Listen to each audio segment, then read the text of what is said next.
എൻ്റെ പേര് ഹിരൺ.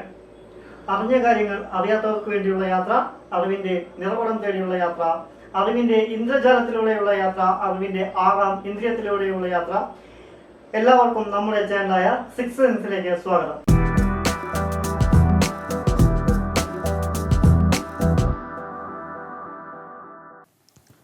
നമ്മളിന്ന് എടുക്കാൻ പോകുന്നത് ലോക്സഭ എന്നുള്ള ടോപ്പിക്കാണ്. രാജ്യസഭ എന്നുള്ള ടോപ്പിക്ക് നമ്മൾ ഓൾറെഡി എടുത്തു കഴിഞ്ഞൊരു ടോപ്പിക്കാണ്. ഓക്കെ, അപ്പോൾ ലോക്സഭയിൽ നമുക്ക് പല കാര്യങ്ങളും ഈ ചിത്രം നോക്കി മനസ്സിലാക്കാം. അതിൽ ആദ്യത്തെ കാര്യം, ലോകസഭയിലെ പരവതാനിയുടെ നിറം ഏത് എന്ന് ചോദിച്ചു കഴിഞ്ഞാൽ അതിൻ്റെ ഉത്തരം എന്താണ്? പച്ച എന്നുള്ളതാണ്. അതേസമയം നമ്മൾ രാജ്യസഭയിൽ പഠിച്ചു, രാജ്യസഭയിൽ പരവതാനിയുടെ നിറം എന്ന് പറയുന്നത് ഏതാണ്? ചുവപ്പാണ്. പക്ഷേ ലോക്സഭയിൽ ഏതാണ്? പച്ചയാണ്.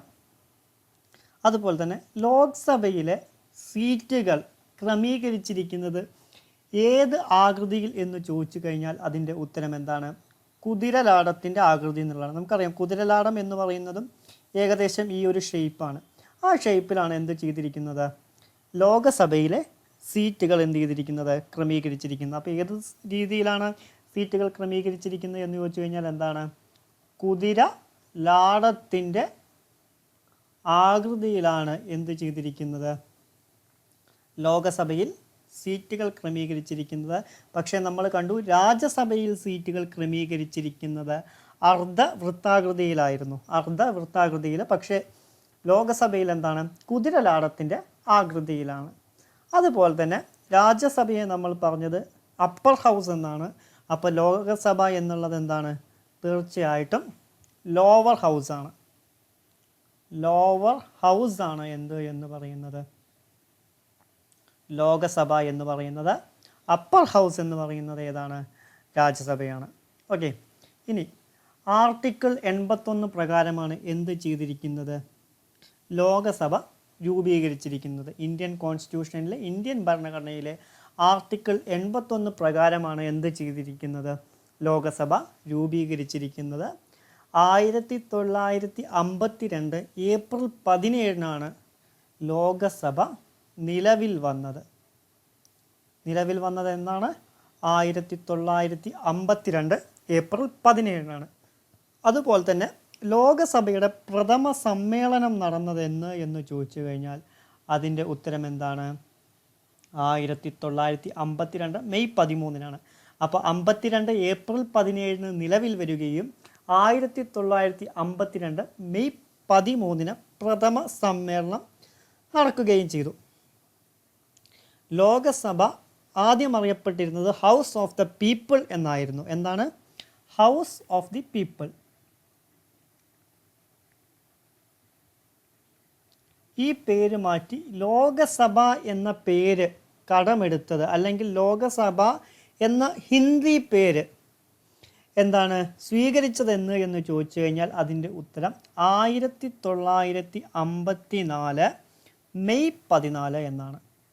അപ്പോൾ ഹൗസ് ഓഫ് ദ പീപ്പിൾ എന്ന് മാറ്റി ലോക്സഭ എന്നുള്ള ഹിന്ദി പേരെടുത്തത് എന്ന് ചോദിച്ചു കഴിഞ്ഞാൽ അതിൻ്റെ ഉത്തരം 1954 മെയ് 14 എന്ത് ചെയ്തിരിക്കുന്നത്? അത്തരമൊരു പേര് കടമെടുത്തിരിക്കുന്നത്. ഓക്കെ, അതുപോലെ തന്നെ പറയാൻ വിട്ടുപോയൊരു കാര്യമാണ് രാജ്യസഭയെ നമ്മൾ കൗൺസിൽ ഓഫ് സ്റ്റേറ്റ്സ് എന്നാണ് പറഞ്ഞിരുന്നത്. Council of States. ആ പേര് മാറ്റിയിട്ട് രാജ്യസഭ എന്ന ഹിന്ദി പേര് സ്വീകരിച്ചത് എന്ന് ചോദിച്ചു കഴിഞ്ഞാൽ എന്താണ്? 1954 ആഗസ്റ്റ് 23. ഓക്കെ, ഇന്നലെ പറയാൻ വിട്ടുപോയൊരു കാര്യമാണ്. രാജ്യസഭയുടെ ക്ലാസ്സിൽ നമ്മൾ പറയാൻ വിട്ടുപോയൊരു കാര്യമാണത്. രാജ്യസഭയുടെ ആദ്യത്തെ പേര് എന്നുള്ളത് കൗൺസിൽ ഓഫ് സ്റ്റേറ്റ് എന്നായിരുന്നു.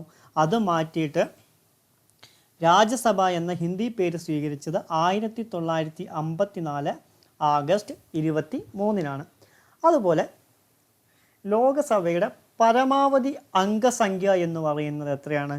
552 ലോകസഭയുടെ പരമാവധി അംഗസംഖ്യ എന്ന് പറയുന്നത്. എന്നാൽ ഇപ്പോൾ ലോകസഭയിലുള്ള ആളുകളുടെ എണ്ണം എന്ന് പറയുന്നത് 545 പേരാണ് ഇപ്പോൾ ലോകസഭയിലുള്ളത്. പരമാവധി അംഗസംഖ്യ എന്ന് പറയുന്നത് 552 ഇപ്പോൾ ലോകസഭയിലുള്ളത് 545 പേരുമാണ്. അതുപോലെ തന്നെ രാജ്യസഭയിൽ നമ്മൾ പഠിച്ചു പ്രസിഡന്റിനെ നോമിനേറ്റ് ചെയ്യാമെന്ന് പഠിച്ചു. അതുപോലെ തന്നെ ലോകസഭയിലും എന്ത് ചെയ്യാം, പ്രസിഡന്റിനെ നോമിനേറ്റ് ചെയ്യാം. 2 മെമ്പേഴ്സിനെയാണ് പ്രസിഡന്റിന് നോമിനേറ്റ് ചെയ്യേണ്ടത്. അതും 2 മെമ്പേഴ്സ് ഏത് വിഭാഗത്തിൽ നിന്നാണ് എന്ന് ചോദിച്ചു കഴിഞ്ഞാൽ ആംഗ്ലോ ഇന്ത്യൻ വിഭാഗത്തിൽ നിന്നാണ്. ഏത് വിഭാഗത്തിൽ നിന്നാണ്? ആംഗ്ലോ ഇന്ത്യൻ വിഭാഗത്തിൽ നിന്നാണ് 2 പേരെ എന്ത് ചെയ്യുന്നത്, പ്രസിഡന്റ് നോമിനേറ്റ് ചെയ്യുന്നത്. നമ്മൾ പഠിച്ചു രാജ്യസഭയിൽ എത്ര മെമ്പേഴ്സിനെ നോമിനേറ്റ് ചെയ്യാമെന്ന് പഠിച്ചു, 12 പേരെ നോമിനേറ്റ് ചെയ്യാമെന്ന് പഠിച്ചു. അത് കല, സാഹിത്യം, ശാസ്ത്രം, സാമൂഹ്യ ശാസ്ത്രം എന്നീ വിഭാഗങ്ങളിൽ നിന്നായിരുന്നു. എന്നാൽ ലോകസഭയിൽ നോമിനേറ്റ് ചെയ്യുന്ന 2 മെമ്പേഴ്സിനെയാണ് അത് ആംഗ്ലോ ഇന്ത്യൻ വിഭാഗത്തിൽ നിന്നാണ് എന്ത് ചെയ്യുന്നത്, നോമിനേറ്റ് ചെയ്യുന്നത്. അതുപോലെ ലോകസഭയുടെ കാലാവധി എന്ന് പറയുന്നത് 5 വർഷമാണ്. ലോകസഭയുടെ കാലാവധി എന്ന് പറയുന്നത് എത്രയാണ്? 5 വർഷമാണ്. പക്ഷേ രാജ്യസഭയ്ക്ക് എന്താണ്, കാലാവധിയില്ല. ലോകസഭയുടെ കാലാവധി എന്താണ്? 5 വർഷമാണ്. അതുപോലെ തന്നെ അങ്ങനെയാണെങ്കിൽ ലോകസഭ അംഗത്തിൻ്റെ കാലാവധി എന്ന് പറയുന്നതും എത്രയാണ്? 5 വർഷമാണ്. അതേസമയം രാജ്യസഭയിൽ നോക്കുമ്പോൾ എന്താണ്, കാലാവധിയില്ല. പക്ഷേ രാജ്യസഭ അംഗത്തിൻ്റെ കാലാവധി എന്ന് പറയുന്നത് എത്ര വർഷമാണ്? 6 വർഷമാണ്. ഓക്കെ, ഇത് ഓർത്ത് വയ്ക്കുക. ലോകസഭയിൽ 5 വർഷം, 5 വർഷമാണ് ലോകസഭയുടെ കാലാവധി. അവിടുത്തെ അംഗത്തിൻ്റെ കാലാവധി എന്ന് പറയുന്നത് 5 വർഷം. രാജ്യസഭയ്ക്ക് കാലാവധിയില്ല. പക്ഷേ രാജ്യസഭയിലെ അംഗത്തിൻ്റെ കാലാവധി എന്ന് പറയുന്നത് എത്രയാണ്? 6 വർഷമാണ്. എന്തുകൊണ്ടാണ് രാജ്യസഭയിൽ കാലാവധി ഇല്ലാത്ത എന്ന് ചോദിച്ചു കഴിഞ്ഞാൽ ഓരോ 2 കൊല്ലം കൂടുമ്പോഴും 1/3 മെമ്പേഴ്സ് മാത്രമേ എന്ത് ചെയ്യുന്നുള്ളൂ, രാജ്യസഭയിൽ നിന്ന് പുറത്തേക്ക് പോകുന്നുള്ളൂ. അതുകൊണ്ടാണ് രാജ്യസഭയ്ക്ക് കാലാവധി ഇല്ല എന്ന് പറയുന്നത്. അതുപോലെ ലോകസഭയിൽ അംഗമാകുന്നതിനുള്ള കുറഞ്ഞ പ്രായം എന്ന് പറയുന്നത് 25 വയസ്സാണ്.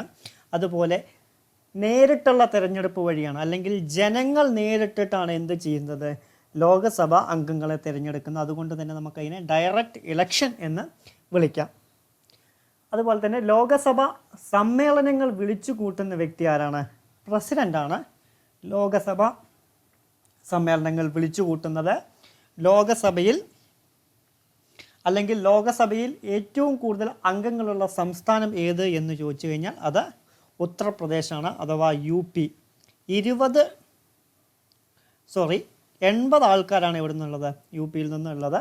20 എന്നുള്ളത് കേരളത്തിൽ നിന്നുള്ള ആൾക്കാരുടെ എണ്ണമാണ്. ഓക്കെ, അപ്പോൾ 80 ആൾക്കാരാണ് ഇവിടെ നിന്നുള്ളത്, ഉത്തർപ്രദേശിൽ നിന്നും. എങ്ങോട്ട് ഉള്ളത്, എവിടെയുള്ളത്? ലോക്സഭയിൽ ഉള്ളത്. ഓക്കെ, ഇനി ചോദിക്കാവുന്ന ഒരു ചോദ്യം എന്ന് പറയുന്നത് ലോകസഭയുടെ നേതൃസ്ഥാനം വഹിച്ച ഏക വനിത ആര് എന്ന ചോദ്യമാണ്. ലോകസഭയുടെ നേതൃസ്ഥാനം വഹിച്ച ഏക വനിത എന്ന് പറയുന്നത് ആരാണ്? ശ്രീമതി ഇന്ദിരാഗാന്ധിയാണ് ലോകസഭയുടെ നേതൃസ്ഥാനം വഹിച്ച ഏക വനിത എന്ന് പറയുന്നത്.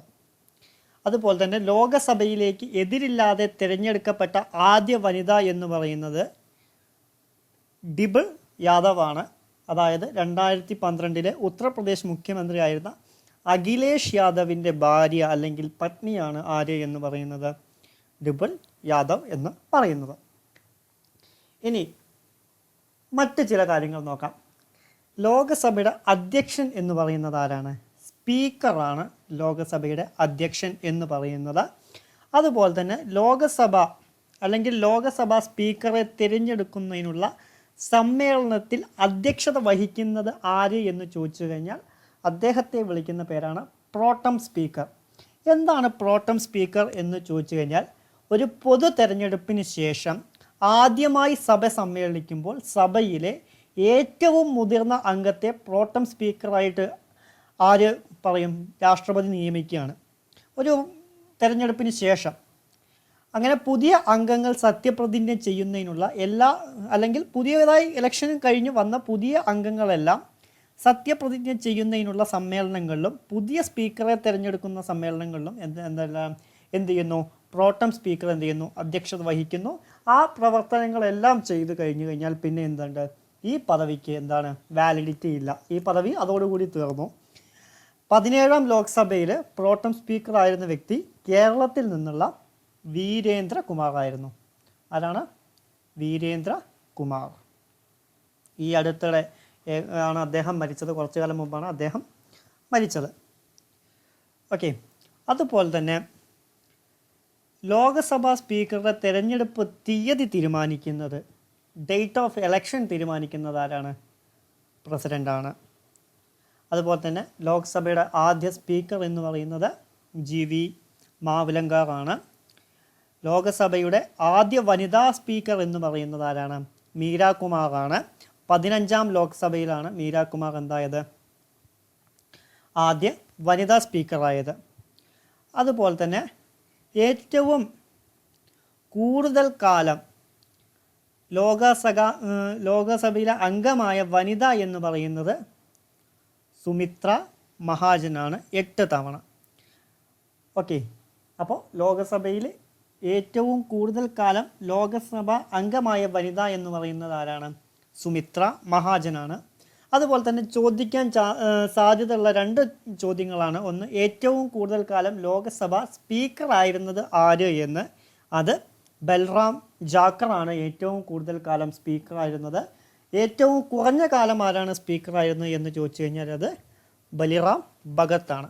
ബലിറാം ഭഗത്. ഈ 2 പേരുകളും കൂടി മാറിപ്പോവാൻ സാധ്യതയുണ്ട്. അപ്പോൾ അതൊന്ന് നോക്കുക. ഓക്കെ. ഇത്രയും കാര്യങ്ങളാണ് നമുക്ക് ഇമ്പോർട്ടൻ്റ് ആയിട്ട് എന്താ ചെയ്യാനുള്ളത്, ലോകസഭയെക്കുറിച്ച് നോക്കാനുള്ളത്. അപ്പോൾ എല്ലാവരും ക്ലാസ് കണ്ടു എന്ന് വിചാരിക്കുന്നു. എല്ലാവരും ക്ലാസ്സിൽ നിന്ന് കൃത്യമായി നോട്ട് ഉണ്ടാക്കുക, കൃത്യമായിട്ട് പഠിക്കുക. ഓരോ മത്സര പരീക്ഷകൾക്കും എല്ലാവർക്കും നന്നായി പെർഫോം ചെയ്യാൻ കഴിയട്ടെ എന്ന് ആശംസിക്കുന്നു. നിങ്ങളുടെ സപ്പോർട്ടിന് നന്ദി. നമസ്കാരം.